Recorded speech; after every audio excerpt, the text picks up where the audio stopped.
దేశవ్యాప్తంగా వైద్య విద్యా కోర్సుల్లో ప్రవేశాల కోసం ఈ నెల 3న నిర్వహించిన నీట్ పరీక్ష ప్రశ్నాపత్రం లీక్ అయిందన్న ఆరోపణలు వినిపిస్తున్నాయి.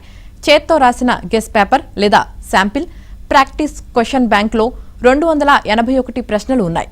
ఈ క్వశ్చన్ బ్యాంక్ పరీక్షకు ముందు రాజస్థాన్లో బాగా సర్క్యులేట్ అయింది. అయితే ఇందులో 135 ప్రశ్నలు వాస్తవ పరీక్షలోని ప్రశ్నలతో సరిపోలాయి. ఈ ఘటనపై రాజస్థాన్ స్పెషల్ ఆపరేషన్స్ గ్రూప్ దర్యాప్తు చేపట్టింది. ఈ మెటీరియల్ రాజస్థాన్లోని సికార్లో పరీక్షకు 2 రోజుల ముందు అందుబాటులోకి వచ్చినట్లు అధికారులు గుర్తించారు.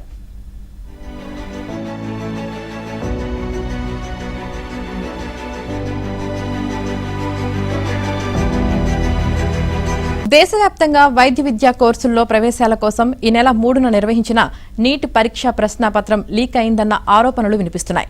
చేత్తో రాసిన గెస్ పేపర్ లేదా శాంపిల్ ప్రాక్టీస్ క్వశ్చన్ బ్యాంక్లో 281 ప్రశ్నలు ఉన్నాయి.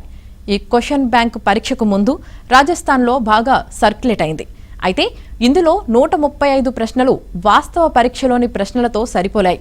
ఈ ఘటనపై రాజస్థాన్ స్పెషల్ ఆపరేషన్స్ గ్రూప్ దర్యాప్తు చేపట్టింది.